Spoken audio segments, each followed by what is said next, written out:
In this video, we're going to be comparing the RIDGID R4516 versus the RIDGID R45171, not to be confused with the R4517. The 171 has soft start, which we're going to be looking at later on in this video.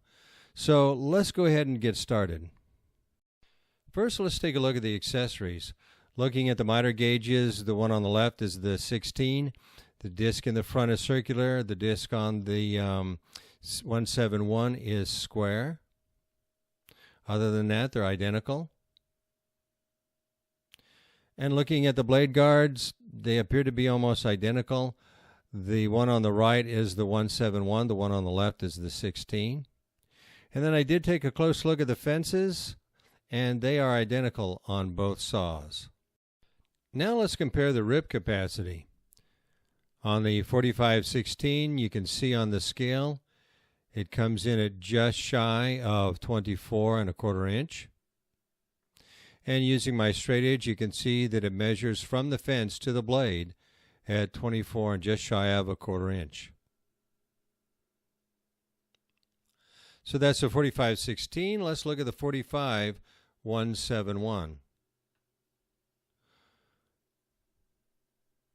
On the scale, it shows 26 and just shy of ¼ And again, using the straight edge, measuring from the fence to the blade, it shows the same reading. Keep in mind, on both of these saws, the scale is set at 13 on the right-hand side.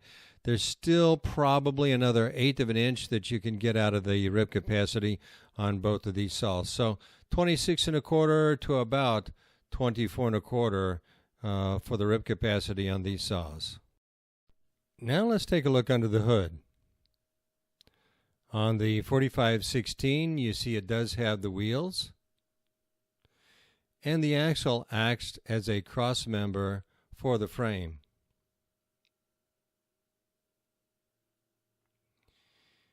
And then there's the blade controlling mechanisms. And the cowling uses a wing nut to make the cowling removable for the dust control. So that's the dust control mechanism there. Fence locking mechanism. And there's the frame for the handle.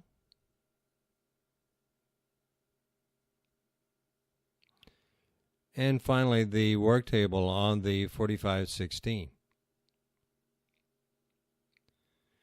Now let's take a look at the 45171.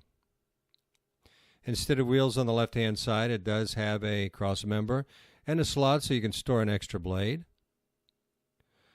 All the blade control mechanisms look to be identical. And a shot of the cross member on the other side.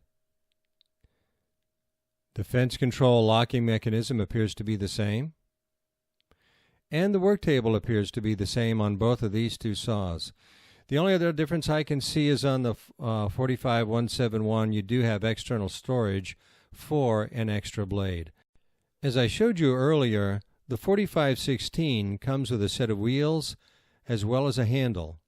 The 45171 doesn't come with wheels, but it does come with a very easy to assemble stand, which I show you how to put together in another video. The 45171 does come with a soft start motor. Now, what is soft start? Well, soft start reduces the torque and the load temporarily during the startup process. It applies a gradually increasing voltage to the motor, resulting in a smoother acceleration as well as reducing the mechanical stress on the motor as well as the shaft. The 4516 as well as the 4517 do not come with soft start. So let's take a look at the difference between hard start and soft start, and let's begin with the hard start on the 4516.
4516, the one on the left with the wheels, is eventually going to be phased out. So if you like the portability of the 4516, you need to pick one up pretty soon.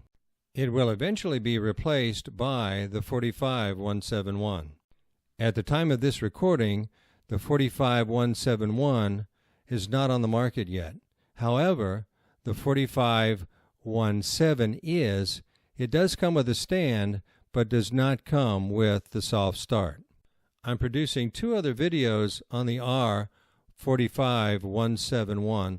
The first is a complete detailed review on this saw, and the second one is how to set it up properly. I'll be placing the links to these 2 videos in the description below. Of course, be sure to check out all my other videos on table saws, miter saws, as well as cordless drills. I hope you found this video useful. If you did, please press like and share with your friends.